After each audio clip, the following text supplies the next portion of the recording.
పెద్దపల్లి శాసన సభ్యులు విజయ రమణారావు గారి అధ్యక్షతన ఉమ్మడి కరీంనగర్ జిల్లా ఇన్ఛార్జ్ మంత్రివర్యులు ఉత్తమ్ కుమార్ రెడ్డి గారి నేతృత్వంలో మీ అభిమాన నాయకుడు ఈ ప్రాంతానికి తెలంగాణ ప్రతిష్టకు ప్రాతినిధ్యం వహించిన మాజీ ప్రధానమంత్రి పివి నరసింహారావు గారు ప్రాతినిధ్యం వహించిన మంతని శాసనసభ్యులు ఐటీ అండ్ ఇండస్ట్రీస్ మంత్రివర్యులు శ్రీధర్ బాబు గారి పర్యవేక్షణలో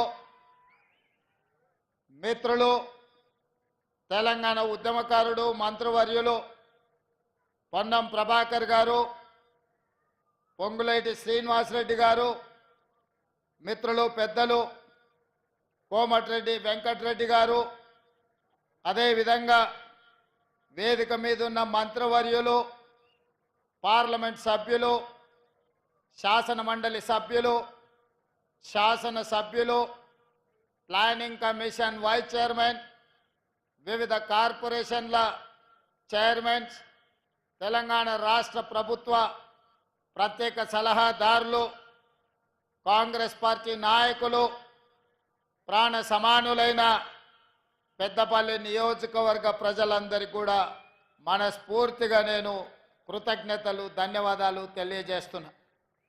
ఈరోజు ఈ కార్యక్రమం ప్రధానంగా యువ వికాసం అనే నినాదంతో వేలాది మంది సమక్షంలో గ్రూప్ 4 ఉద్యోగాలు 8,084 మందికి ఈరోజు నియామక పత్రాలు ఇవ్వడం ద్వారా తెలంగాణ రాష్ట్రంలో మార్పు రావాలి, కాంగ్రెస్ కావాలి అని ఒక నినాదంతో డిసెంబర్ 3, 2023 నాడు మీరిచ్చిన విలక్షణమైన తీర్పుతో ఈనాటి ఈ ప్రభుత్వం ఏర్పడ్డది. ఈ వేదిక మీద ఉన్న పెద్దలందరూ వివిధ హోదాలలో బాధ్యత చేపట్టింది. ఇవాళ మేమందరం ప్రధానంగా మీరు రేవంత్ అన్న అని ఇష్టంగా పిలుచుకునే నేను ఒక జిల్లా పరిషత్ మెంబర్గా, శాసన మండలి సభ్యుడిగా, శాసనసభ్యుడిగా, పార్లమెంట్ సభ్యుడిగా, కాంగ్రెస్ పార్టీ కార్యనిర్వాహక అధ్యక్షుడిగా, కాంగ్రెస్ పార్టీ అధ్యక్షుడిగా, తెలంగాణ రాష్ట్ర ముఖ్యమంత్రిగా ఈ 18 సంవత్సరాలు మీరు అభిమానంతో చూసుకొని, మీరు గుండెల్లో పెట్టుకొని, మీ భుజాల మీద మోసిండ్రు కాబట్టి అతి సామాన్యమైన గ్రామీణ ప్రాంతం నుంచి ఒక వ్యవసాయ రైతు కుటుంబం నుంచి వచ్చిన నేను ఈరోజు గ్రామీణ ప్రాంతం నుంచి తెలంగాణ రాష్ట్ర ముఖ్యమంత్రిగా ఎదిగిన అంటే మీరందరూ అభిమానించబట్టి, ముఖ్యంగా నేను ఏ కార్యక్రమం తీసుకున్నా తప్పకుండా ఈ పెద్దపల్లి రామగుండ ప్రాంతం వచ్చినప్పుడల్లా వేలాదిగా మీరు తరలి వచ్చి అండగా నిలబడి మేము ఉంటామన్నా నువ్వు పోరాడు అని మీరిచ్చిన నైతిక మద్దతు ఇవాళ తెలంగాణ రాష్ట్ర ముఖ్యమంత్రిగా గర్వంగా పెద్దపల్లి గడ్డ మీద నిలబడి మాట్లాడుతున్న మిత్రులారా మీకందరికీ తెలుసు, ఈ కరీంనగర్ గడ్డ మీద కాలు పెడుతున్నప్పుడల్లా నాయకత్వం అంటే ఇలా ఉండాలి, ఒక మాట ఇస్తే ఆ మాట నిలబెట్టుకోవడానికి ఎన్ని ఒడిదుడుకులు వచ్చినా, ఎంతమంది అవంతరాలు కల్పించినా ఇచ్చిన మాట నిలబెట్టుకోవాలని ఒక విశ్వాసాన్ని, నమ్మకాన్ని కలిగించిన శ్రీమతి సోనియా గాంధీ గారు గుర్తొస్తారు. ఎందుకంటే ఆనాడు 2004 సంవత్సరంలో ఎన్నికల సందర్భంగా పెద్దలు జీవన్ రెడ్డి గారి లాంటి పెద్ద నాయకుల నేతృత్వంలో శ్రీమతి సోనియా గాంధీ గారు కరీంనగర్ గడ్డ మీద నుంచి మొట్టమొదటిసారి 4 కోట్ల తెలంగాణ ప్రజల ఆకాంక్ష నాకు తెలుసు. మీ 60 సంవత్సరాల పోరాటము, మీ ప్రాణ త్యాగాలు, వీటన్నిటినీ నేను గుర్తిస్తున్నా. తప్పకుండా మీ ఆలోచన, మీ మనసులో మాటను నెరవేర్చే బాధ్యత నేను తీసుకుంటానని ఈ కరీంనగర్ గడ్డ మీద నుంచి శ్రీమతి సోనియా గాంధీ గారు మాట ఇవ్వడం జరిగింది.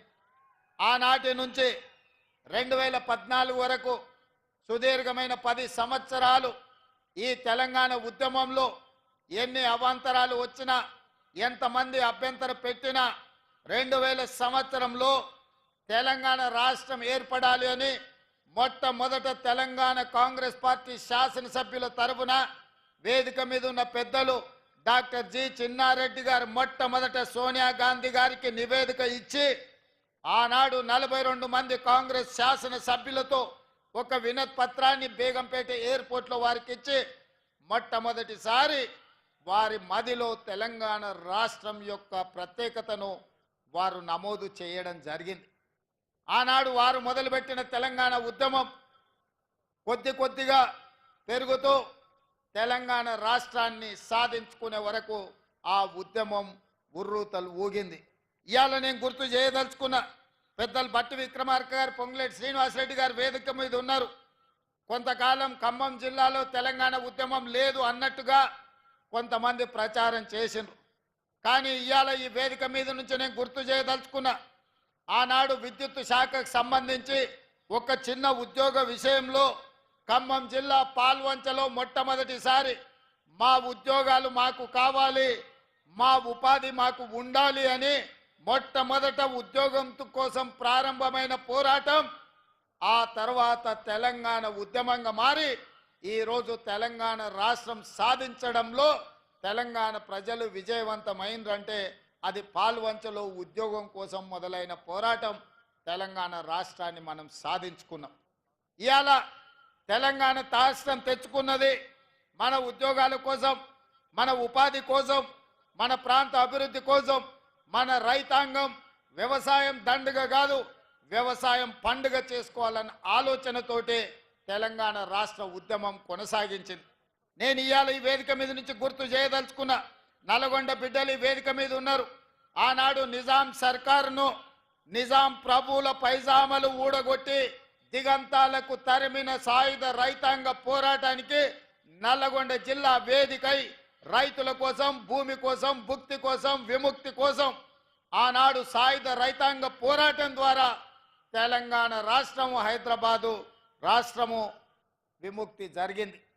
ఆనాడు రైతాంగం, సాయుధ రైతాంగం పోరాటం చేస్తే రాజ్యం నుంచి రాష్ట్రంగా మారి 69లో ఉద్యోగ ఉపాధి కోసం విద్యార్థులు, ఉద్యమకారులు ఉద్యమ బాటన పడితే ఉస్మానియా కాకతీయ యూనివర్సిటీలలో ఉన్న వేలాది మంది విద్యార్థులు, లక్షలాది మంది నిరుద్యోగ యువకులు స్ఫూర్తిగా నిలబడి ఈ తెలంగాణ రాష్ట్రం ఉద్యోగ ఉపాధి అవకాశాలు రావాలంటే మళ్ళీ తెలంగాణ రాష్ట్రం రావాలి అని వాళ్ళు వ్యక్తిగతంగా నష్టపోయి, ఉద్యోగాలు కోల్పోయి, పోటీ పరీక్షలను బహిష్కరించి తెలంగాణ ఉద్యమంలో ముందు బాగాన నిలబడి ఉద్యమాన్ని కాకతీయ, ఉస్మానియా యూనివర్సిటీల విద్యార్థులు నడిపి తెలంగాణ రాష్ట్ర సాధనలో వాళ్ళు ప్రత్యేకమైన పాత్ర పోషించారు. అందుకే ఈరోజు ఈ తెలంగాణ రాష్ట్రం వచ్చిన తర్వాత ఈ ఉద్యమకారులు, విద్యార్థులు, నిరుద్యోగ యువకులు, అమరవీరుల కుటుంబాలు వచ్చిన తెలంగాణ రాష్ట్రంలో ఉద్యోగ ఉపాధి అవకాశాలు వస్తాయని, రైతులకు పండించిన పంటకు గిట్టుబాటు ధర వస్తుంది అని, రైతు ఆత్మహత్యలు ఆగుతాయని, నిరుద్యోగ యువకుల యొక్క ఆత్మహత్యలు ఆగుతాయని ఆశించాను. కానీ నేను ఇవాళ ఇక్కడికి వచ్చిన వేలాది మందితో పాటు తెలంగాణ రాష్ట్రంలో ఉన్న 4 కోట్ల ప్రజల్ని నేను అడగదలుచుకున్నా. గతంలో 2 సార్లు ముఖ్యమంత్రిగా 10 సంవత్సరాలు ప్రభుత్వాన్ని ఏర్పాటు చేసిన కల్వకుంట్ల చంద్రశేఖరరావు గారి నేతృత్వంలో తెలంగాణలో రైతాంగానికి గిట్టుబాటు ధర రాలేదు. రైతులు ఊరేసుకొని చచ్చిపోతుంటే చంద్రశేఖరరావు గారు మాత్రం గజ్వేల్లో తన పొలంలో ఎకరాకు ₹1 కోటి సంపాదిస్తున్నా అని వారు చెప్పిండు. 10 సంవత్సరాలైన ఎకరంలో 1 కోటి ఆదాయం ఎట్లా తీయొచ్చో తెలంగాణ రైతాంగానికి చంద్రశేఖరరావు గారు నేర్పించలేరు. ఆ విద్య ఏందో, ఆ మహత్యం ఏందో ఈ రోజుకు ఒక బ్రహ్మ పదార్థంగా, బ్రహ్మ రహస్యంగా మారిపోయింది. అదే కాకుండా తెలంగాణ రైతాంగం, ముఖ్యంగా పెద్దపల్లి నియోజకవర్గ ప్రాంతం, ఆనాడు ఎస్ఆర్ఎస్పీ నుంచి నీళ్లు రాకపోతే మా మిత్రుడు విజయన్న రైతాంగం కోసం పైపులను పలగొడితే అతన్ని తీసుకెళ్లి కరీంనగర్ జైల్లో పెడితే ఆనాడు ఈ పెద్దపల్లి రైతాంగం కోసం మీకు నీళ్లు ఇవ్వడం ద్వారా ఈ ప్రాంత రైతాంగాన్ని ఆదుకోవాలన్న గొప్ప ఆలోచనతోని మీకోసం నడుం బిగించి కొట్లాడితే ఆనాడు చంద్రశేఖరరావు గారు కరీంనగర్ జైల్లో నిర్బంధిస్తే మేడుపల్లి సత్యం, కవ్వంపల్లి సత్యనారాయణతో సహా మేమందరం జైలుకి వెళ్ళి పరామర్శించి పెద్దపల్లి రైతాంగానికి అండగా నిలబడతాం, మీ ప్రాంతానికి నీళ్లు ఇస్తాం, భవిష్యత్తులో పెండింగ్ ఉన్న ప్రాజెక్టులను మేము పూర్తి చేస్తామని చెప్పడం జరిగింది. ఆనాడు ఏవైతే ప్రాజెక్టుల గురించి మీరు మాట్లాడినరో ఇవాళ ప్రాజెక్టులను పూర్తి చేసుకునే అవకాశం మనకే అధికారం వచ్చింది. విజ్జన్న ఈరోజు మీకు శాసనసభ్యుడు అయ్యిండు. అందుకే ఈరోజు విజ్జన్న శాసనసభ్యుడిగా శ్రీధర్ బాబు మంత్రిగా ఉన్నారు కాబట్టి మీ ప్రాజెక్టుల కోసం బట్టి విక్రమార్క గారు, పెద్దలు ఉత్తమ్ కుమార్ రెడ్డి గారి నేతృత్వంలో ఇవాళ 1035 కోట్ల రూపాయలు R&B శాఖ కావచ్చు, సాగునీటి పారుదల శాఖ కావచ్చు, పంచాయతీరాజ్ శాఖ కావచ్చు, రోడ్ల రవాణా శాఖకు సంబంధించిన పెద్దపల్లి RTC డిపో కావచ్చు, ఈ పనులన్నీ కూడా ఇవాళ మనం పూర్తి చేసుకున్నాము అంటే మీ అభిమాన నాయకులు ఈరోజు ప్రజాప్రతినిధులుగా ఉన్నారు కాబట్టి ఈ పనులన్నీ సాధ్యమైనవి. వాళ్ళు అడిగినరు, ఇంతకుముందు శ్రీధర్ బాబు గారు మాట అన్నారు, ఈ అన్ని విషయాలు తీసుకెళ్ళి ఒత్తిడి చేసి నేను తీసుకొచ్చినా అని. ఆయన ఒత్తిడి చేయలేదు, మమ్మల్ని కూసబెట్టి బెదిరించి సంతకాలు పెట్టించి ఇవాళ మమ్మల్ని ఇక్కడికి పట్టుకొచ్చిండు. మీకు తెలుసు కదా శ్రీధర్ బాబు గారు బెదిరిస్తే ఎట్లా బెదిరిస్తారో. బయట ఉన్నప్పుడే అట్లుంటాడు, తలుపు మూసిండంటే శ్రీధర్ బాబు గారి గురించి మీకు అందరికి బాగా తెలుసు కదా. ఇవాళ ఇవన్నీ వాయిదా వేద్దామనో మళ్ళా చూద్దామనో అని చెప్పకుండా అటు ధర్మపురి కావచ్చు, లేకపోతే రామగుండం కావచ్చు, ఇవాళ పెద్దపల్లి శాసనసభ నియోజకవర్గం కావచ్చు, మంచిర్యాల ప్రేమ్సాగర్ రావు గారు ఉన్నారు, అటువైపు అయినా గడ్డం వంశీ ఎంపీ గారు ఉన్నారు, లేకపోతే వివేక్ వెంకటస్వామి గారు ఉన్నారు. ఈ పార్లమెంటులో 7 అసెంబ్లీలు పార్లమెంటు మీరు అభిమానంతో ఎమ్మెల్యేలను ఎంపీని గెలిపించారు కాబట్టి ఈనాడు ఈ ప్రాంతానికి వేలాది కోట్ల రూపాయలు నిధులు ఇవ్వడమే కాదు, రామగుండంలో విద్యుత్ ప్రాజెక్టు కావచ్చు, పెద్దపల్లిలో సాగునీటి ప్రాజెక్టులు కావచ్చు, ఇవాళ ధైర్యంగా మీరు అడగలుగుతున్నారు, కొట్లాడగలుగుతున్నారు.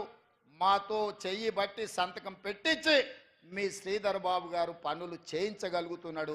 ఇది ప్రజా విజయం, ఇది ప్రజా పాలన, ఇది ప్రజా ప్రభుత్వం.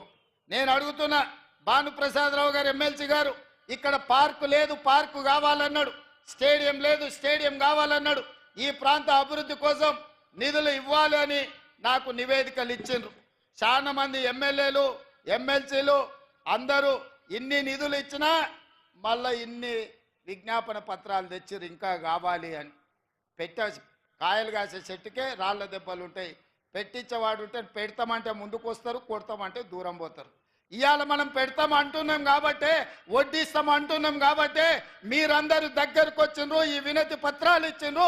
ఇవాళ మీ అందరికి మంచి చేయడానికి ఈ నివేదికలు మొత్తం మళ్ళీ సచివాలయానికి వెళ్ళిన తర్వాత ఒక్కొక్కటిగా వీటిని పరిశీలించి తప్పకుండా ఇందులో ఉన్న అంశాలను ప్రభుత్వం సానుకూలంగా నిర్ణయాలు తీసుకుంటుంది.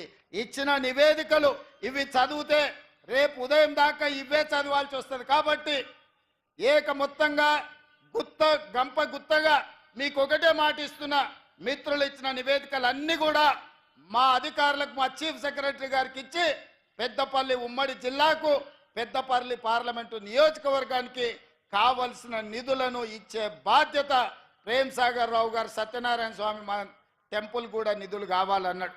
మా బట్టి గారికి నేను సూచన చేస్తున్నా, సాగర్ అన్న పెద్దగా అడిగింది లేదు కాబట్టి ఖచ్చితంగా ఎంతో కొంత మనం దేవుడికి నిధులు ఇవ్వాల్సిందే. ఎందుకంటే ఆయన ఏం పెద్దగా అడిగే టైప్ కాదు. ఆదిలాబాద్ దత్తత తీసుకోమన్నాడు, తప్పకుండా తుమ్మిడిహెట్టి దగ్గర సాగునీటి ప్రాజెక్టు కట్టించి గోదావరి జలాలను తరలించి ఆదిలాబాద్తో పాటు కరీంనగర్ జిల్లాను కూడా అభివృద్ధి పదం వైపు నడిపించే కార్యక్రమాలు ఉత్తమ్ కుమార్ రెడ్డి గారు తీసుకోబోతున్నారు. ఇవాళ మిత్రులారా, ఇవన్నీ పనులు జరుగుతున్నాయి, ఇవన్నీ ఈరోజు మనం ఇక్కడ కూర్చొని మాట్లాడుకుంటున్నాం. మీరు అడగగలుగుతున్నారు, మీరు విజ్ఞప్తి చేయగలుగుతున్నారు అంటే ఈనాడు తెలంగాణ రాష్ట్రంలో ప్రజా పాలన ఉంది, ప్రజా ప్రభుత్వం ఉంది. సంవత్సరం పూర్తి చేసుకున్న సందర్భంగా ఈ సంవత్సరం మీకోసం రోజుకు 18 గంటలు కష్టపడుతూ ఎక్కడ చూడకుండా చెమట తీస్తూ పని చేస్తుంటే కొంతమంది కడుపు నొప్పితో, లేకపోతే భవిష్యత్తు వాళ్ళకు లేదు, ఇక చీకటి మయమైందని తప్పుడు ప్రచారాలు చేస్తున్నారు. పెద్దలు కొంతమంది కలిస్తేనే ఏమున్నారా మీరు చేసింది కూడా చెప్పుకోలేకపోతుండ్రు, 10 ఏళ్ళు మోసం చేసినోడే ఇవాళ బజార్ల మీదకి వచ్చి మీరేం చేయలేదని మిమ్మల్ని అంటుర్రు, 10 ఏళ్ళ పాలనను 10 నెలల పాలనను పోల్చి చూసుకోండి అని మీ ప్రజలకు చెప్పాలి కదా. మీ కార్యకర్తలు కూడా ఎక్కడికక్కడ విశ్రాంతి తీసుకుంటున్నారు, చెట్టు కింద మంచిగా దుప్పటి కప్పుకొని నిద్రపోతున్నారు, ఏందని పెద్ద మనుషులు అడుగుతారు. అంటే నేను అన్నా, మేము 10 ఏళ్ళు ఎన్నో కేసులు కట్టుకున్నాం, ఎంతోమంది జైల్లోకి పోయినాం, ఈ జెండా మోసి భుజాలు కాయలు కాసి ప్రాణాలు కోల్పోయిన మా కార్యకర్తలు ఇవాళ సేద తీరుతున్నారు, వ్యవసాయం మీద దృష్టి పెట్టినరు, ఉద్యోగ ఉపాధి అవకాశాల కోసం ప్రయత్నం చేస్తున్నారు. అంతే తప్ప శత్రువు ఏం చేస్తున్నాడో చూడక కాదు, చూస్తాం ఖచ్చితంగా.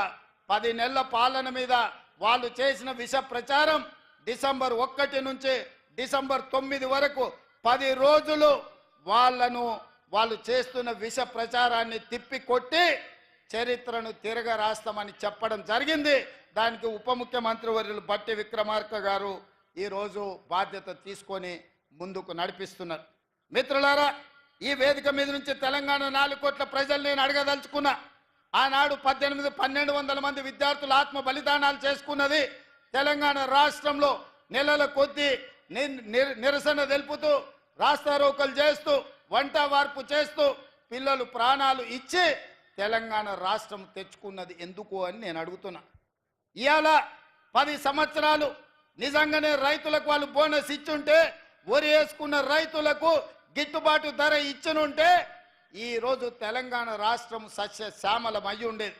చంద్రశేఖరరావు గారు ఏమన్నారు ఆనాడు, ఎందుకు ఈ వరి విషయం ఈ పెద్దపల్లి మీదనే ప్రస్తావిస్తున్నంటే, 33 జిల్లాలల్లా అత్యధికంగా ఒడ్లు పండించే జిల్లా ఈ పెద్దపల్లి జిల్లా. 2 లక్షల ఎకరాలల్లా సన్న ఒడ్లు పండించి రికార్డు సాధించింది. 95% ఈడ రైతుల ఖాతాలో డబ్బులు పడ్డాయి, సన్న ఒడ్లు పండించిండ్రు, వాళ్ళకు 500 రూపాయల బోనస్ వచ్చింది. ఇవాళ గిట్టుబాటు ధరతో పాటు బోనస్ కూడా తెలంగాణ రాష్ట్రంలో తెచ్చుకుంటున్నాం. ఇదే కాదు, తెలంగాణ ఉద్యమమే ఉద్యోగ ఉపాధి అవకాశాలు 10 ఏళ్ళు వాళ్ళు ఇవ్వలేదు. ఇవాళ 10 సంవత్సరాల తర్వాత మనం అధికారంలోకి వచ్చిన ఎంబడే మొత్తంగా ఒక్క సంవత్సరంలో 55,143 ప్రభుత్వ ఉద్యోగాలను నిరుద్యోగ యువకులకు అందించడం ద్వారా దేశంలోనే రికార్డు నెలకొల్పిన రాష్ట్రం తెలంగాణ రాష్ట్రం.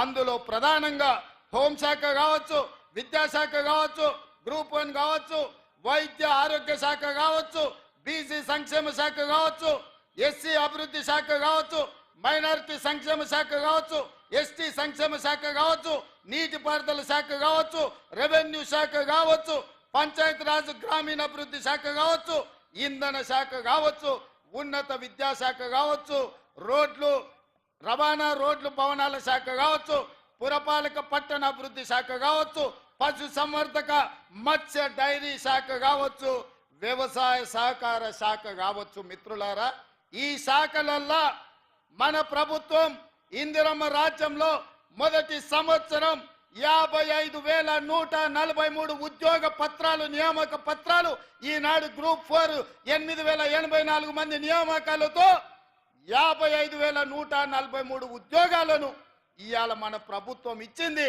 పెద్ద ఎత్తున చప్పట్లు కొట్టండి. బట్టి విక్రమార్క గారు నిధులు మంజూరు చేస్తేనే, మంత్రివర్గం ఆమోదిస్తేనే 55,143 ఉద్యోగాలు నేను ఇవ్వగలిగిన ఈ దేశానికే గొప్ప రికార్డు. ఈ దేశంలో నేను సూటిగా కిషన్ రెడ్డి గారిని సవాలు విసురుతున్నా, లేకపోతే బండి సంజయ్ గారు మీ పక్కనే ఉంటారు, బండి సంజయ్ గారు, కిషన్ రెడ్డి గారు, నేను సవాలు విసురుతున్నా. నరేంద్ర మోడీ గారు 14 సంవత్సరాలు గుజరాత్ ముఖ్యమంత్రిగా ఉన్నాడు, 11 సంవత్సరాల నుంచి వారు ప్రధానమంత్రిగా ఉన్నారు. 25 సంవత్సరాలల్లా గుజరాత్ రాష్ట్రంలో ఏ ఒక్క సంవత్సరమైనా మేము ఈ మొదటి సంవత్సరంలో ఇచ్చిన 55,000 ఉద్యోగాలు ఇచ్చిండ్రా? నేను సవాలు విసురుతున్న, చర్చకు సిద్ధమా? మేము వస్తాం గుజరాత్, మా నిరుద్యోగ యువకుల్ని తీసుకొని మీ ప్రభుత్వంతో అధికారిక కార్యక్రమం పెట్టండి, లేదా మీ నాయకుడు నరేంద్ర మోడీని తెలంగాణకు ఆహ్వానిస్తున్నాం, ప్రత్యేక విమానం ఏర్పాటు చేస్తాం, వారి రమ్మనుండ్రి, సచివాలయంలో చర్చ పెడదాం. ఈ వివరాలన్నిటినీ నరేంద్ర మోడీ ప్రధానమంత్రికి ఇస్తాం. 55,143 ప్రభుత్వ ఉద్యోగాలు ఇచ్చిన మాట నిలబెట్టుకున్న పార్టీ కాంగ్రెస్ పార్టీ. సోనియమ్మ గ్యారంటీ. అందుకే ఇవాళ యువ వికాసం కార్యక్రమం తీసుకున్నాం. అందుకే ఇవాళ 8,000 ఉద్యోగాలు పెద్దపల్లి గడ్డ మీద నుంచి నిరుద్యోగ యువకులకు అందించినాం. ఇవాళ ఈ పెద్దపల్లి గడ్డ మీద నుంచి నేను చెప్పదలుచుకున్నా, కాళేశ్వరం కట్టినాం, 1 కోటి ఎకరాలకు నీళ్లు ఇచ్చినామని 1,00,000 కోట్లు దిగమింగిన చంద్రశేఖర్ రావు కూతవేటు దూరంలో కాళేశ్వరం ఉంది. మేడిగడ్డ, సుందిల్లా, అన్నారం కట్టుడేందో కూలుడేందో ఎక్కడుందో తెలియని పరిస్థితి వచ్చింది. వెనకటికి వాడు పనిమంతుడంట పందిరేస్తే కుక్కతోక కలిగి కూలిపోయిందంట. ఇవాళ కాళేశ్వరం పరిస్థితి గట్లుంది. 1,02,000 కోట్లు అక్షరాల కాళేశ్వరం ప్రాజెక్టు కోసం 1,02,000 కోట్ల రూపాయల కాంట్రాక్టర్లు మెక్కుతే, చంద్రశేఖర్ రావు గారు బుక్కితే కట్టిన కాళేశ్వరం కూలిపోయింది. ఈ వేదిక మీద నుంచి చంద్రశేఖర్ రావు గారిని అడుగుతున్నా, చూపిస్తున్నా. మేం కట్టిన శ్రీశైలం, నాగార్జున సాగర్, అదేవిధంగా జూరాల, నెట్టంపాడు, కోయిల్ సాగర్, శ్రీరామ్ సాగర్, ఈ ప్రాజెక్టులన్నిటినీ, శ్రీపాద ఎల్లంపల్లి ప్రాజెక్టులను 50 ఏళ్ళ 60 ఏళ్ళ నుంచి పండిత్ జవహర్లాల్ నుంచి మొదలు పెడితే డాక్టర్ వైఎస్ రాజశేఖర రెడ్డి వరకు మేం కట్టిన ప్రాజెక్టులు ఎట్లున్నాయో ఒక్కసారి రా. నువ్వు కట్టిన కాళేశ్వరం ఎట్లుందో, కుప్ప ఎట్లా కూలిపోయిందో ఇవాళ లెక్కలు తీతా మా చంద్రశేఖర్ రావు గారు అని నేను అడుగుతున్నా. ఆయన ఇంట్లో వండుకున్నాడు, ఓ ఇద్దరిని ఊరి మీదకి వదిలేడు. ఊర్లలో అప్పుడప్పుడు బయలుదేయడానికి మైసమ్మకు మనం విడిచిపెడుతుంటాం, తెలుసు కదా. గ్రామాలలో మనం మైసమ్మకి విడిచిపెడుతుంటాం పోతులను. అవి ఊరి మీద పడతాయి, మేస్తాయి, ఎక్కడ పడితే అక్కడ తిరుగుతాయి. అచ్చం అట్లనే మాట్లాడుతున్నారు ఇద్దరు, అచ్చోసిన ఆంబోతుల్లాగా. ఏం మాట్లాడుతున్నారో వాళ్ళకి తెలుస్తలే. 10 ఏళ్ళు వాళ్ళు చేసింది ఏంది, 10 నెలల మనం చేసింది ఏందో చర్చ చేద్దామంటే రాళ్ళు ఇసురుతారు, పోయి చెట్లలో దాచుకుంటారు. రావాయ్ అని అంటే చూసినావా నన్ను గిల్లుతున్నాడు గిచ్చుతున్నాడు అని అంటారు ఇద్దరికిద్దరు. అందుకే ఇవాళ 10 నెలల్లో మనం సాధించిన విజయాలు సంవత్సరం పూర్తి చేసుకుంటున్న సందర్భంలో మనం ఇవాళ చర్చించుకుంటున్నాం. ప్రధానంగా రైతులకు కనీస మద్దతు ధర ఇవ్వడమే కాదు, ఇవాళ ఈ పంట 66 లక్షల ఎకరాలల్లా 1,53,00,000 మెట్రిక్ టన్నుల వడ్లు పండించి ఉమ్మడి 23 జిల్లాలలో, ఉమ్మడి ఆంధ్రప్రదేశ్లో కూడా ఇంత వడ్లు ఎప్పుడు పండలేదు. ఇది చరిత్ర, ఇది ఒక గొప్ప రికార్డు. కాళేశ్వరం నుంచి చుక్క నీళ్లు లేకపోయినా వ్యవసాయ శాఖ మంత్రిగా, సివిల్ సప్లైస్ మినిస్టర్గా ఉత్తమ్ కుమార్ రెడ్డి గారు ఇవాళ ఈ రికార్డును సాధించారు. నేను అడుగుతున్న కేసీఆర్ను, కాళేశ్వరం లేకపోయినా శ్రీపాద ఎల్లంపల్లి, శ్రీరామ్ సాగర్, జూరాలను, లేకపోతే మంజిరాను, సింగూరు ప్రాజెక్టుల కింద ఇవాళ ఈ ప్రాజెక్టులు మేము కడితే 1,53,00,000 మెట్రిక్ టన్నుల వడ్లు పండించినాం. కనీస మద్దతు ధర ఇచ్చి కొనుడు కాదు, 500 రూపాయల బోనస్ ఇచ్చినాం. ఈ పెద్దపల్లి రైతాంగాన్ని నేను అడుగుతున్నా, మీ ఖాతాల్లో నిధులు పడలేదా? ఆనాడు ఐకేపీ సెంటర్లు తెరవమంటే చంద్రశేఖర్ రావు గారు, ఇది ప్రభుత్వం వ్యాపారం చేయదు, ప్రభుత్వం వ్యాపార సంస్థ కాదు, ఇప్పటి నుంచి మేము కొనం, ఊరేసుకుంటే మీరు ఊరేసుకున్నట్టే, మీకు మాకు సంబంధం లేదని తెగబడి తెగించి ఆనాడు చంద్రశేఖర్ రావు చెప్తే, ఇవాళ నేను చెప్పిన ఇందిరమ్మ రాజ్యం చెప్పింది, మీరు ఒట్లు పండించండి, సన్నాలు పండించండి, కనీస మద్దతు ధరతో పాటు 500 రూపాయల బోనస్ ఇస్తాం, పండించండి అన్నాం. 5 రోజుల్లో మీ ఖాతాల మద్దతు ధరతో పాటు బోనస్ మీ ఖాతాలలో పడతలేదా? రైతాంగమా, మీరు ఆలోచన చెయ్యండి. వారు ఎగ్గొట్టిన రైతు బంధు ముఖ్యమంత్రి అయిన ఎంబడే 7,625 కోట్ల రూపాయలు మా ప్రభుత్వం వచ్చిన మొదటి విడతలోనే 7,625 కోట్లు రైతు బంధు మీ ఖాతాలు వేసింది మా ప్రభుత్వం, మన ప్రభుత్వం కాదా? ఇవాళ రైతు రుణమాఫీ 25,35,000 మంది రైతులకు 21,000 కోట్ల రూపాయలు 10 నెలల్లోనే మన ప్రభుత్వం 21,000 కోట్ల రూపాయల రైతు రుణమాఫీ 2 లక్షల వరకు చేసి చరిత్రను తిరగరాసిన చరిత్ర తెలంగాణ రాష్ట్ర ప్రభుత్వాన్ని. నేను సూటిగా సవాలు విసురుతున్నా, ఏ రాష్ట్రమైనా ఏ ముఖ్యమంత్రి అయినా ఈ దేశ ప్రధానమంత్రి నరేంద్ర మోడీ అయినా నేను సవాలు విసురుతున్నా, నీ గుజరాత్ రాష్ట్రంలో రైతుకు రుణమాఫీ చేసినవా? ఒకవేళ చేస్తే ఎంతో చేసినావు లెక్కలు దిగి మొదటి సంవత్సరంలో 25,35,000 రైతులకు 21,000 కోట్ల రూపాయలు రైతు రుణమాఫీ చేసి ఈ దేశ చరిత్రనే తిరగరాసిన చరిత్ర తెలంగాణ రాష్ట్ర ప్రభుత్వాన్ని. నేను సవాలు విసురుతున్నా, ఎవరు చర్చకు వస్తారో రాండి. అదేవిధంగా ఆడబిడ్డలు, మా కొండా సురేఖ, మా సీతక్క లేరు, మహిళలు, డ్వాక్రా సంఘాలు, స్వయం సహాయక బృందాలు, వాళ్ళని 10 సంవత్సరాలు రాసి రంపాన పెట్టారు. వాళ్ళని కనీసం మర్యాద కూడా ఇయ్యలే, వాళ్ళు ఎట్లున్నారో చూడలే. ఆడబిడ్డల అవమానంతో కుంగిపోతుంటే సోనియమ్మ నాయకత్వంలో మన ప్రభుత్వం వచ్చిన తర్వాత స్వయం సహాయక సంఘాలను అన్నిటిని కూడా పునరుద్ధరించినాం. నేను నడుచుకుంటూ పోతే వేలాది మంది మా అక్కలు, మా ఆడబిడ్డలు వెనకాల ఉండి చప్పట్లు కొడుతుంటే వాళ్ళ కళ్ళల్లో ఆనందం చూస్తుంటే నాకు కడుపు నిండిపోయింది. రాత్రికి భోజనం చేయాల్సిన అవసరం కూడా లేనంత సంతోషం కలిగింది. ఎందుకంటే ఆడబిడ్డల కళ్ళల్లో ఆ సంతోషం చాలా సంవత్సరాల తర్వాత నా కళ్ళకు కనిపించింది. ఎందుకంటే ఇవాళ 67 లక్షల మంది స్వయం సహాయక సంఘాలు ఉన్నాయి. జీరో వడ్డీ ఇవ్వడమే కాదు, వాళ్ళని 1 కోటి మంది సభ్యులుగా మార్చి 1 కోటి మంది ఆడబిడ్డల్ని కోటీశ్వరులను చెయ్యాలని కంకణం కట్టుకున్నాం. తప్పకుండా 10 సంవత్సరాలలో ప్రతి ఆడబిడ్డను కోటీశ్వరాలను చేసి తీర్చే బాధ్యత మాది. ఆనాడు ఆడబిడ్డలను లక్షాధికారులను చేస్తామని చెప్పిండు వైఎస్ రాజశేఖర రెడ్డి గారు. ఆడబిడ్డలని లక్షాధికారులను ఆనాడు చేసినాం. ఈనాడు పెద్దపల్లి గడ్డ మీద నుంచి మేము మాటిస్తున్నాం, మా మంత్రివర్గం అంతా ఆడబిడ్డల్ని 1 కోటి మందిని కోటీశ్వరులను చేసే వరకు విశ్రమించేదే లేదు. ఐకేపీ కేంద్రాలే కాదు, సోలార్ పవర్ ఉత్పత్తి నుంచి ఆర్టీసీలో బస్సులు కిరాయి పెట్టే వరకు ప్రతి వ్యాపారంలో మహిళా సంఘాలను రాణించే విధంగా వాళ్లకు రుణాలు ఇప్పించి వాళ్ళను వ్యాపారస్తులను చేసి వాళ్ళను కోటీశ్వరులుగా మార్చే బాధ్యత కాంగ్రెస్ తీసుకుంటుంది. అందుకే పొంగులేటి శ్రీనివాసరెడ్డి గారి నేతృత్వంలో వరంగల్లో ఆడబిడ్డల కోసం కార్యక్రమం తీసుకొని 1,00,000 మంది ఆడబిడ్డల సమక్షంలో వరంగల్ ఆర్ట్స్ కాలేజ్ మైదానంలో ఆడబిడ్డలకు ఏం చెయ్యాలనుకుంటున్నామో ఏం చేసినామో చెప్పినాం. మళ్ళొక్కసారి తెలంగాణ రాష్ట్ర ఆడబిడ్డలకు నేను గుర్తు చేయదలుచుకున్నా, 1 కోటి మంది ఆడబిడ్డల్ని కోటీశ్వరులను చేసే బాధ్యత మీ తమ్ముడుగా, మీ అన్నగా నాది, మీ బిడ్డగా నాది అని చెప్తున్నా. మీ ఆశీర్వాదం ఉంటే ఆ 1 కోటి ఓట్లు బౌలింగ్ బూత్లో డబ్బాల పడితే మా సోదరులు ఓటు వేసినా వేయకపోయినా రెండోసారి అల్కగా ముఖ్యమంత్రి అవుతాను ఆడబిడ్డలకు నేను చెప్పదలుచుకున్నా. ఈసారి 92 లక్షల ఓట్లు వస్తేనే కాంగ్రెస్ ప్రభుత్వం వచ్చింది.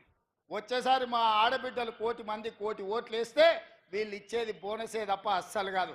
ఆడబిడ్డలు ఇచ్చేది అసలు అవుతుంది, మా సోదరులు వేసే ఓట్లు బోనస్ అవుతాయి. కేసీఆర్కు వజీఫ్ అవుతుంది, ఇక మళ్ళీ వెనక కూడా రాకుండా పోతాడు. ఆడబిడ్డల పట్ల ప్రణాళికలు మా ఆ విధంగా ఉన్నాయి. అదేవిధంగా యువకులు, నిరుద్యోగ యువకులు, విద్యార్థులు, ఇవాళ విద్యార్థుల కోసం యూనివర్సిటీలను చంద్రశేఖరరావు గారు పూర్తిగా నిర్వీర్యం చేసిండు. వైస్ ఛాన్సలర్లు లేరు, ప్రొఫెసర్లు లేరు, అసిస్టెంట్ ప్రొఫెసర్లు లేరు, అసోసియేట్ ప్రొఫెసర్లు లేరు, లెక్చరర్స్ లేరు, టీచింగ్ స్టాఫ్ లేరు, నాన్ టీచింగ్ స్టాఫ్ లేరు.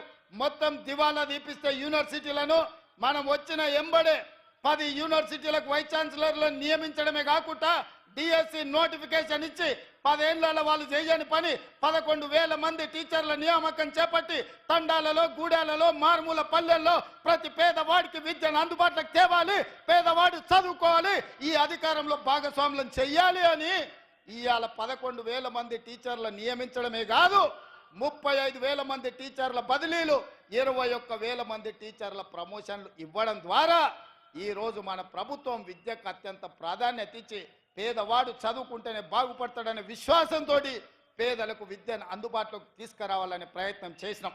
అదే కాదు, కేజీ నుంచి పీజీ వరకు ఉండే అన్ని కళాశాలలను సమీక్షించి ఏ ఏ మండలాలలో జూనియర్ కాలేజీలు లేవో, ఏ ప్రాంతంలో పాలిటెక్నిక్ కాలేజీలు లేవో, ఏ ప్రాంతంలో డిగ్రీ కాలేజీలు లేవో, ఏ ప్రాంతంలో ఇంజనీరింగ్ కాలేజీలు లేవో, ఏ యూనివర్సిటీలో ఇంజనీరింగ్ అండ్ లా కాలేజీలు లేవో ఇవాళ వీసీ గారు నాకు తెచ్చిచ్చారు. ఒక లా కాలేజ్, ఒక ఇంజనీరింగ్ కాలేజ్ కావాలా మా శాతవాహన యూనివర్సిటీ కానీ తప్పకుండా ఉమ్మడి కరీంనగర్ జిల్లాలో ఉన్న శాతవాహన యూనివర్సిటీకి ఓ ఇంజనీరింగ్ కాలేజ్, ఓ లా కాలేజీని ఇచ్చే బాధ్యత మన ప్రభుత్వం తీసుకుంటుంది అని చెప్పి నేను ఈ వేదిక మీద నుంచి చెప్తున్నా. ఎందుకంటే పేదవాడు చదువుకున్నప్పుడే భవిష్యత్తు ఉంటుంది.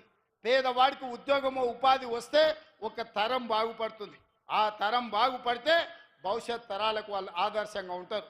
ఆనాడు కాక వెంకటస్వామి గారు కష్టపడి గుడిసెల వెంకటస్వామిగా పేరు రాణించి వారు రాజకీయాలలో వ్యాపారంలో రాణించడం వల్ల ఇవాళ వివేక్ వెంకటస్వామి గారు ఒక టీవీ ఛానల్కి ఒక పెద్ద పరిశ్రమకు యజమాని అయిండు. ఇవాళ వంశీ పార్లమెంట్ సభ్యుడైండు. ఆ కుటుంబంలో వెంకటస్వామి గారు కష్టపడి పైకి తెస్తే ఇవాళ వివేక్, వినోద్, వంశీ ప్రయోజకులై తెలంగాణ రాష్ట్రానికి ఆదర్శంగా నిలబడ్డారు. ఎందుకు ఉదాహరణ చెప్తున్నంటే ఒక్క కుటుంబంలో ఒక్క వ్యక్తి ప్రయోజకుడైతే భవిష్యత్ తరాలన్నీ బాగుపడతాయి. అందుకే ఇవాళ పట్టుబట్టి పోటీ పరీక్షలు పెట్టి ఎవడు అడ్డుపడ్డా అశోక్ నగర్లోనో లేకపోతే దిల్సుఖ్ నగర్ చౌరస్తలో కొంతమంది కృత్రిమ ఉద్యమాలు చేపించినా వాళ్ళందరినీ పిలిచి మాట్లాడిన నేను అడగదలుచుకున్న నిరుద్యోగ యువకుల్ని తెలంగాణ ఉద్యమం ద్వారానే సాధించినాం. ఇందిరా పార్కులో మన పార్లమెంట్ సభ్యులు ప్రభుత్వం ఉన్న తెలంగాణ కోసం ఉద్యమంలో ముందుకు నడిచిండ్రు. కానీ తెలంగాణ వచ్చినప్పుడే ఇందిరా పార్కు తాళం వేసింది చంద్రశేఖరరావు కాదా? తెలంగాణ రాష్ట్రంలో నిరసన తెలుపొద్దు, ప్రజలు హక్కులను అడగొద్దు అని నిర్బంధాల మధ్య, లాఠీ చార్జీల మధ్యలో, తుపాకీ తూటాల మధ్యలో తెలంగాణ రాష్ట్రాన్ని 10 సంవత్సరాలు నడిపితే ఈ ప్రభుత్వం వచ్చిన వెంబడే ఇందిరా పార్కు దగ్గర ధర్నా చౌక్ తెరిచి ప్రజలారా మీరు ధర్నా చేసుకోండేదని ఉంటే మా ప్రభుత్వం తప్పకుండా పరిగణలోకి తీసుకుంటుందన్నాం. ఆనాడు ఎవరైనా ధర్నా చేస్తే అడిగేవాడు ఉండేనా? ఈనాడు ధర్నా చేస్తే గాంధీ భవన్లో మా పిసిసి అధ్యక్షుడు మహేష్ గౌడ్ అందరిని పిలిపించి ఇందిరా పార్క్ దగ్గరను అశోక్ నగర్ చౌరస్తల్లో ధర్నాలు చేసిన విద్యార్థులను పిలిచి కూర్చోబెట్టి మాట్లాడిండా లేదా ఒక్కసారి ఆలోచన చేయండి. ఇవన్నీ ఎందుకు జరుగుతున్నాయంటే ఇందిరమ్మ రాజ్యం ఉంది, పేదోళ్ళ గురించి ఆలోచన చేసేవాడు ఉన్నాడు కాబట్టే ఇవాళ ఎవరైనా అశోక్ నగర్ చౌరస్తల్లో, దిల్సుఖ్ నగర్ చౌరస్తల్లో, ఇందిరా పార్కుల్లో, ధర్నా చౌకుల్లో ధర్నాలు చేస్తే, నిరసన తెలిపితే మా పార్టీ కార్యాలయానికి పిలిపించి పార్టీ అధ్యక్షుడు వాళ్ళతో చర్చించి ఆ సమస్యలు ప్రభుత్వం దృష్టికి తెస్తున్నారు. అదేవిధంగా జ్యోతిరావు ఆయన ప్రగతి భవన్ గడి నిర్మించుకున్నాడు. మేము దాన్ని ప్రజాభవన్గా మార్చి ప్రజలకు స్వాగతం పలుకుతున్నాం. అక్కడ ప్రతి వారం 2 రోజులు పెద్దలు డాక్టర్ చిన్నారెడ్డి గారు ఉండి వచ్చిన ప్రతి ఫిర్యాదును తీసుకొని ఈరోజు వాటిని పరిష్కరిస్తున్నాం. ఒకప్పుడు దొరలకు మాత్రమే, పెట్టుబడిదారులకు మాత్రమే అనుమతి ఉన్న ప్రగతి భవన్ ఆ గడి ఇవాళ పేదోళ్ళు ఎక్కడ అంటే అక్కడ తిరిగే స్వేచ్ఛ వచ్చింది. వాళ్ళు విజ్ఞప్తులు ఇచ్చే మా చిన్నారెడ్డి గారు తెలంగాణ ఉద్యమకారుడు వాటిని పరిష్కరించే బాధ్యత తీసుకున్నాడు. తెలంగాణ రాష్ట్రంలో 10 ఏళ్ళు వాళ్ళు చెయ్యలేంది 10 నెలల్లో మనం చేసింది. ప్రమాణ స్వీకారం రోజే అక్కడ ఉన్న ముళ్ళ కంచెలను, అక్కడ ఉండే గోడల్ని బద్దలు కొట్టిన మాట నిజం కాదా? పేద ప్రజలకు ప్రవేశం అనుమతించిన మాట నిజం కాదా? మీరు ఆలోచన చెయ్యండి. అదేవిధంగా ఈరోజు ఫీజు రియంబర్స్మెంటు ఒక పద్ధతిలో పరిష్కరించుకుంటూ వస్తున్నాం. ఈ రాష్ట్రంలో diet charges, cosmetic charges SC, ST, BC, minority హాస్టళ్లలో, కస్తూర్బా హాస్టళ్లలో ఉన్న పేద విద్యార్థులకు 10 సంవత్సరాలైన డైట్ ఛార్జెస్ పెంచలేదు. మేము ఆలోచన చేసి పేదోళ్ళ పిల్లలు మా పిల్లలే, ఆ పిల్లలు బాగుండాలంటే డైట్ ఛార్జెస్ పెంచాలని ఒక్క సంతకంతో 40% అదనంగా డైట్ ఛార్జెస్ పెంచడమే కాదు, కాస్మెటిక్ ఛార్జెస్ కోసం ఆడబిడ్డల అమ్మ కోసం, నాయన కోసం ఎదురు చూడొద్దు, వాళ్ళు కష్టపడొద్దు అని కాస్మెటిక్ ఛార్జెస్ 40% పెంచి పేదోళ్ళ బిడ్డల్ని మా బిడ్డలుగా భావించి ఆ బిడ్డలకు కష్టం రాకూడదు, నిధులు ఆగకూడదు అని ఈ ప్రభుత్వం నిర్ణయం తీసుకున్న మాట వాస్తవం కాదా? ఇవాళ ఆ పేదోళ్ళ బిడ్డలకు మేము నిర్ణయం తీసుకుంటున్నామంటే ఈ ప్రభుత్వం ఉండబట్టే కదా. ఇవన్నీ చంద్రశేఖరరావు చేసుంటే, చంద్రశేఖరరావు పరిష్కరించుంటే, ఈరోజు ఆర్టీసీలో ఆడబిడ్డలకు ఉచిత బస్సు ఇచ్చుంటే, పేదలకు 200 యూనిట్లు ఉచితంగా విద్యుత్ ఇచ్చుంటే, రాజీవ్ ఆరోగ్యశ్రీ ద్వారా 10 లక్షల రూపాయలు ఉచితంగా అందించుంటే ఇవన్నీ మాకు చేసే అవకాశమే రాకపోతుండే కదా. 55,000 ఉద్యోగ నియామక పత్రాలు ఇవాళ చంద్రశేఖరరావు గారు అందించుంటే మాకు ఈ అవకాశమే లేకపోతుండే కదా. నోటిఫికేషన్లు మేమే ఇచ్చినామంటాడు. అన్నీ ఉన్నా అల్లు నోట్ల శనున్నాయని హరీష్ రావు గారు, నువ్వు నీ మామ కలిసి నియామకాలు చేపట్టినుంటే మాకెందుకు వస్తుండేనాయా? మీ కవితమ్మ ఎంపీకి ఓడిపోతే 3 నెలల ఎమ్మెల్సీ చేశారు. మీ వినోద్రావు ఈయనే ఉంటాడు కదా దొర, వినోద్రావుని ఎంపీగా బండకేసి కొడితే ఎంబడే ప్రణాళిక బోర్డు వైస్ చైర్మన్గా ఇచ్చారు. హరీష్ రావు మంత్రి అయిండు, కేటీఆర్ మంత్రి అయిండు, సంతోష్ రావు రాజ్యసభ అయిండు. మీకు అందరికీ ఉద్యోగాలు మేఘాల మీద వచ్చినాయి కదా. మరి ఈ నోటిఫికేషన్లు ఇస్తే 10 ఏళ్ల వరకు ఎందుకు వీళ్ళకు నియామక పత్రాలు ఇవ్వలేదని నేను అడుగుతున్న తెలంగాణ సమాజాన్ని, ఉద్యమకారులను, విద్యార్థులను, నిరుద్యోగ యువకులను. తెలంగాణ రాష్ట్రం కోసం 1200 మంది బిడ్డలు చచ్చిపోయింది. ఒక కుటుంబంలో ఒక ముఖ్యమంత్రిని, ఒక మంత్రిని, ఒక ఆర్థిక మంత్రిని, ఓ రాజ్యసభ, ఓ లోక్సభ, ఓ ఎమ్మెల్సీ, వాళ్ళ చుట్టపోళ్ళందరికీ ఉద్యోగాల కోసం ఈ పిల్లలు ఆత్మ బలిదానాలు చేసుకున్నారా? లేకపోతే తెలంగాణ రైతాంగానికి గిట్టుబాటు ధర ఉండాలి, బోనస్ ఉండాలి అని తెలంగాణ సాధించుకున్నారా? ఆలోచన చేయండి. వాళ్ళ పిల్లలకు ఉద్యోగాలు ఉండాలి, వాళ్ళ పిల్లలు భద్రంగా ఉండాలి, కడుపు నిండా తినాలి, కంటి నిండా నిద్రపోవాలనా? ఇవాళ పేదోళ్ళ పిల్లలు 35 లక్షల మంది కోచింగ్ సెంటర్లలో 10 ఏళ్ళ నుంచి తల్లిదండ్రులు ఉపాధి హామీ కూలీ పైసలు రూపాయి జమ చేస్తే 10 ఏళ్ళు పోటీ పరీక్షల కోసం ఢిల్లీ, హైదరాబాద్ చౌరస్తాలల్లో నిరుద్యోగ యువకులుగా తిరుగుతున్నాం. 21 ఏళ్ళు వచ్చినోడు ఉద్యోగం కోసం ప్రయత్నం చేస్తే ఈ 10 ఏళ్ళు 35 ఏళ్ళకు వచ్చారు వాళ్ళు. 21 నుంచి 35 ఏళ్ళే అత్యంత కీలకమైన వయసు ఏ యువకుడికైనా. ఆ వయసే నిర్వీర్యం అయిపోయిన తర్వాత వాడు ఎందుకు పనికొస్తాడు? ఒక్కసారి ఆలోచన చేయండి. అందుకే మేము ఆలోచన చేసి ఈ పేదవాళ్ళ కోసం, నిరుద్యోగ యువకుల కోసం 55,000 ఉద్యోగాలు ఇవ్వడం ద్వారా ఈరోజు వాళ్ళను విముక్తి కలిగించినాం. కోచింగ్ సెంటర్ల చుట్టూ తిరిగి ప్రదక్షిణలు చేసి జీవితం మీద నిరాశతోని ఆత్మహత్యలు చేసుకోవద్దని ఒక మహేందర్ ముదిరాజు, ఒక సురేష్ నాయకో, లేకపోతే ఒక ముత్యాల సాగరో, లేకపోతే ఒక కవితనో వనపర్తిలో సూసైడ్ చేసుకున్న పిల్లలు, అట్లాంటి సంఘటనలు జరగొద్దు అని ఇవాళ ఈ పరీక్షలన్నీ నిర్వహించినాం. ఇందుకోసం తెలంగాణ రాష్ట్రం తెచ్చుకున్నామా? ఒకసారి ఆలోచన చేయండి మిత్రులారా. కేవలం ఒక కుటుంబం కోసం 4 కోట్ల ప్రజలు ఉద్యమ బాట బట్టి, వందలాది మంది విద్యార్థులు ఆత్మ బలిదానాలు చేసుకొని, లక్షలాది మంది అక్రమ కేసులు ఎదుర్కొని, నిరసనల ద్వారా, రాస్తా రోకల ద్వారా, ఉద్యమాల ద్వారా, బంధుల ద్వారా తెలంగాణ రాష్ట్రం ఎందుకోసం తెచ్చుకున్నారు? ఒక కుటుంబాన్ని అందలం ఎక్కించడానికా, లేకపోతే 4 కోట్ల తెలంగాణ ప్రజలు బాగుపడడానిక? ఒక్కసారి ఆలోచన చేయండి. ఇవాళ వాళ్ళ బాధ ఏందో నాకు అర్థమవుతలేదు, వాళ్ళ దుఃఖానికి కారణం ఏందో నాకు అర్థం కావట్లేదు. పొద్దున్న లేస్తే ఒకటే ఏడుపు, శాపనార్థాలు. ఇట్లా కాదు అట్లా, అట్లా కాదు ఇట్లా. 10 ఏళ్ళు మీరే ఉన్నారు కదా, మీకు ఇంత తెలివితేటలు ఉంటే ఓటు చేయొద్దు అన్నాడు. 80,000 పుస్తకాలు చదివిన అపర మేధావులే మీరైతే ఈ రైతుల సమస్య మీకు తెలవలేదా? ఆడబిడ్డల బాధ మీకు చేరలేదా? మా నిరుద్యోగ యువకుల యొక్క కష్టం మీకు అర్థం కాలేదా? అర్థమైనా మీ కుటుంబం పంచపక్ష పరమాణాలతో తింటూ, మా ప్రాణాలతో చెలగాట మాడుతూ, మా విద్యార్థులను బలి తీసుకుంటూ, మా రైతులను ఆత్మహత్యలకు ఉరిగొల్పుతూ మీరు అనుభవించిన మాట వాస్తవం కాదా? ఓపిక లేదా? 5 ఏళ్ల కోసం ప్రజలు తీర్పిచ్చారు, 5 ఏళ్ల కోసం ఈ ప్రభుత్వాన్ని ఇచ్చారు. 5 ఏళ్ల తర్వాత మేము చేసిన పనులన్నిటిని తీసుకెళ్లి ప్రజలకు ఈ విధంగా వివరించి 5 ఏళ్ళు మేము పనిచేసినాం, మరో 5 ఏళ్ళు అవకాశం ఇవ్వండి అని ప్రజల దగ్గరికి మేము వెళ్తాం కదా. తెల్లారకు ముందే కొత్త బిచ్చగాడు పొద్దుకు తిరగాడు అన్నట్టు పొద్దున్న లేస్తే తలా ఒదిక్కు చేరి ఈ ప్రభుత్వాన్ని పని చేయనీయము అని అంటున్నారు. అందుకే తెలంగాణ సమాజాన్ని ఆలోచన చేయమని నేను అడుగుతున్నా. ఇవాళ 5 ఏళ్ల కోసం ఎన్నుకున్న ప్రభుత్వం అద్భుతాలు సృష్టిస్తుందా ఒకటే రోజు? ఎంత కండలు తిరిగిన 6 ప్యాక్ ఉన్న పిల్లగానికి 6 అడుగులు ఆజానుబాహు అంటారు కదా, అట్లాంటి కండలు తిరిగిన వాడికి పెళ్లి చేస్తే ఒకటే రోజు పిల్లలు అవుతారా చెప్పండి?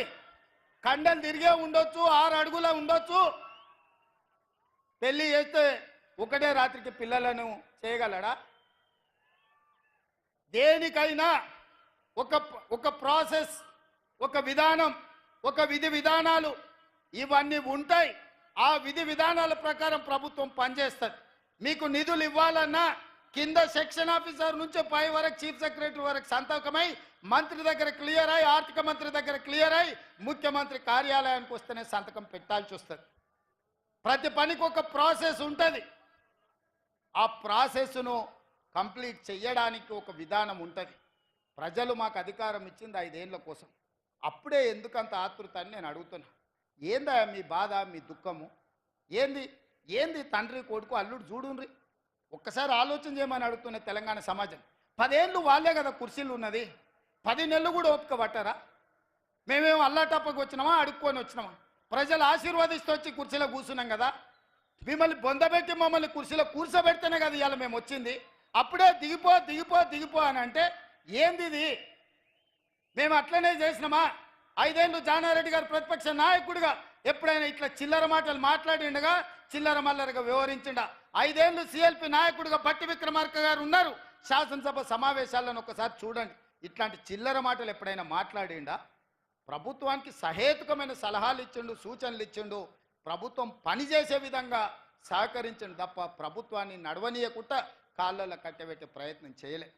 ఇవాళ నేను చంద్రశేఖరరావుని అడుగుతున్నా, మీరు ఉద్యమకారుని అంటారు, తెలంగాణ సాధించినోని అంటారు, 80,000 పుస్తకాలు చదివినోని అంటారు, నీ అంత మేధావి లేడంటారు. అన్ని కరెక్టే ఉన్నాయి, కానీ ఈ మేధావికి ఈ ఇంగిత జ్ఞానం అనేది 5 సంవత్సరాలకు ఎన్నికైన ప్రభుత్వం ఆ పిల్లల్ని పని చేయనిద్దాం, నా అనుభవంతో వాళ్ళకు కొన్ని సూచనలు ఇద్దామని ఎందుకు ముందుకు వస్తలేడని నేను అడుగుతున్నా. రండి చంద్రశేఖరరావు గారు, శాసనసభకు రండి, మీ అనుభవాన్ని తెలంగాణ ప్రజలకు పంచండి. 1 ఎకరాకు ₹1 కోటి వ్యవసాయంలో ఎట్లా సంపాదించవచ్చో వ్యవసాయ క్షేత్రాలు, రైతు వేదికలు ఉన్నాయి, లైవ్ పెడతాం. మీరు రాండి, ఆ ప్రజాభవన్ నుంచే మీరు విశ్లేషించండి. మీ మేధావితనంతో ఎకరాకు ₹1 కోటి ఎట్లా పండించవచ్చో చెప్పండి. ఇవాళ మేము గిట్టుబాటు ధరతో పాటు ₹500 బోనస్ ఇస్తున్నాం. అభినందించండి. ఏం పోతుంది? వయసులో పెద్దోనివి, అనుభవంగా లోనివి, కేంద్ర మంత్రిగా చేసినావు, ముఖ్యమంత్రిగా చేసినావు. అరే యువకులు కష్టపడుతున్నారు, మంచి పని చేస్తురే, ఈ పిల్లలు బాగానే చేస్తున్నారు, చేయని అని ఒక ఆశీర్వాదం ఇయ్యి, ఓ మంచి మాట మాట్లాడు. వరంగల్ ఎయిర్పోర్ట్ తేలే, కొత్తగూడెంలో ఎయిర్పోర్ట్ తేలే, రామగుండంలో ఎయిర్పోర్ట్ తేలే, ఆదిలాబాద్లో ఎయిర్పోర్ట్ తేలే, ఆ పెద్దపల్లిలో బస్ డిపో ఇవ్వలే, ములుగు జిల్లాలో బస్ డిపో ఇవ్వలే. ఇవాళ మేమందరం కష్టపడి పొన్నం ప్రభాకర్ గారు చెప్తే, విచారణ చెప్తే ఇవాళ పెద్దపల్లికి బస్ డిపో ఇచ్చినాం, రేపు రామగుండంలో ఎయిర్పోర్ట్ తీసుకొస్తాం. అభినందించయ్యా, నీ గౌరవం పెరుగుద్ది, నీ తురాయం ఊసిపోదు, నీ కిరీటం ఏం పడిపోదు. 10 ఏళ్ళైనా ఇవాళ హైదరాబాద్లో ఎయిర్పోర్ట్ అన్నాడు వైఎస్ రాజశేఖర రెడ్డి కట్టాడు. 10 ఏళ్ళు నువ్వు ఒక్క ఎయిర్పోర్ట్ అన్న తెచ్చినవా, తేవాలన్న ఆలోచన చేసినవా? ఆనాడే రామగుండంలో ఎయిర్పోర్ట్కు అన్ని వసతులు ఉండే, ఆదిలాబాద్లు ఉండే, వరంగల్ ఎయిర్పోర్ట్ ఉండే, ఉమ్మడి రాష్ట్రంలో మూతబడ్డాయి. తెలంగాణ వచ్చినప్పుడే చంద్రశేఖరరావు గారు అవి తెరిచి ఉండాల్సింది, తెరవలేదు. ఇవాళ కేంద్రంతో కొట్లాడి 4 ఎయిర్పోర్ట్లు అదనంగా తెలంగాణకు తేవడానికి ఇవాళ మేము పట్టుబట్టి సాధిస్తున్నాం. అవన్నీ ప్రగతి పథంలో నడుస్తున్నాయి. నువ్వు ఆదిలాబాద్, నువ్వు ఇవాళ పెద్దపల్లిలో బస్ డిపో, ములుగు జిల్లాలో బస్ డిపో కూడా ఇవ్వలేదు. ఇంతకంటే దుర్మార్గం ఉంటుందా? ఇవాళ నా దృష్టికి రాగానే 15 ఏళ్లలో ఒక్క బస్ డిపో కూడా ఇవ్వలే. మొట్టమొదటి బస్ డిపో ఈ 15 ఏళ్లలో ఈరోజు పెద్దపల్లికి పూర్తి స్థాయి బస్ డిపో ఇచ్చినాం. ఇది కాంగ్రెస్ పార్టీ విధానం. ఇవాళ బస్ డిపోలే కాదు, ఎయిర్పోర్టులు కూడా మీ కూతవేటు దూరంలో వస్తున్నాయి అంటే ఈ ప్రజా పాలనతోనే సాధ్యమైంది మిత్రులారా. అందుకే ఈరోజు రైతులు కావచ్చు, మహిళలు కావచ్చు, విద్యార్థులు కావచ్చు, నిరుద్యోగ యువకులు కావచ్చు, మైనారిటీలు కావచ్చు, ఎస్సీలు కావచ్చు, ఎస్టీలు కావచ్చు, బీసీలు కావచ్చు, ముఖ్యంగా మా బీసీ సోదరులారా, మీ కులగణన గురించి ఎన్ని సంవత్సరాల నుంచి, ఎన్ని దశాబ్దాల నుంచి మీరు కొట్లాడుతున్నారు. ఇవాళ కాంగ్రెస్ పార్టీ కులగణన 95% పూర్తి చేసుకున్నది. కులగణనలో ఎందుకు చంద్రశేఖరరావు, హరీష్ రావు, తారక రామారావు పాల్గొంటలేడని నేను అడుగుతున్నా. మీరు బీసీ వ్యతిరేకులా, బీసీ ద్రోహులా? మీరు ఈ రాష్ట్రంలో లేరా? మీరు పదవులు అనుభవిస్తలేరా? ఆ బీసీలతో ఓట్లు వేయించుకోలేదా? ఈరోజు ప్రభుత్వం అధికారికంగా కులగణన చేపడుతుంటే బీసీ జనాభా ప్రకారం, దామాష ప్రకారం నిధులు ఇవ్వాలి, అధికారం ఇవ్వాలి, వాళ్ళ రిజర్వేషన్లు పెంచాలని కులగణన చేస్తుంటే ఎందుకు చంద్రశేఖరరావు గారు, హరీష్ రావు గారు, తారక రామారావు గారు, సంతోష్ రావు గారు, వినోద్ రావు గారు కులగణనలో పాల్గొంటలేరు? మీరు ఒక్కసారి ఆలోచన చేయమని బీసీ సంఘాలను నేను అడుగుతున్నా. ఇది ప్రభుత్వం అధికారికంగా చేపట్టిన కార్యక్రమం. ఆనాడు చంద్రశేఖరరావు సమగ్ర కుటుంబ సర్వే చేపట్టి మేము పాల్గొనలేదా? రాజకీయంగా మాకు వైరుధ్యం ఉండొచ్చు, ఒక మంచి పని కోసం ప్రభుత్వాలు ముందుకు వచ్చినప్పుడు వాటికి అనుకూలంగా వాటిని కొనసాగించే విధంగా మనం వ్యవహరించాలి. ఈరోజు కులగణనలో ఎందుకు చంద్రశేఖరరావు గారు పాల్గొంటలేడు అని నేను వేదిక మీద అడుగుతున్నాను. బీసీ సంఘాలను ఆలోచన చేయమని నేను విజ్ఞప్తి చేస్తున్నా. ఎవరైతే బీసీ కులగణనలో